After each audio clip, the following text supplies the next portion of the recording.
নদীর পানি গরম, সমুদ্রের পানি গরম, বিল্ডিংয়ের হাউসের পানি গরম, কিন্তু তোর আরামের জন্য আমি স্পেশাল একটা পানি দিলাম, যেটা ঠান্ডা ভাঙ্গা সূর্যের গরমও কখনো গরম হবে না। জমিন পুরাটা লবণাক্ত হয়ে গেলে ওই পানি লবণ হবে না। ওই নারিকেল গাছের গোড়ায় যা, ওরে বান্দা তোর জন্য কেমন আরামের ডাবের পানি রেখে দিলাম, এত মজা করিয়া খাও, অথচ খাইয়া লইয়া একবার আলহামদুলিল্লাহ পর্যন্ত বলতে পারো না রে খারাপ। আমি আল্লাহ তোর জন্য কত আরামের আয়োজন করলাম, ও বান্দা তোর লবণের প্রয়োজন ফিরিয়ে দিলাম, পানির প্রয়োজন ফিরিয়ে দিলাম।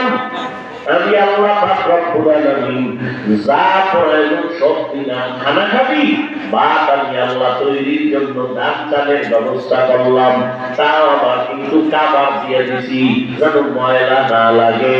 ও বান্দা, আমি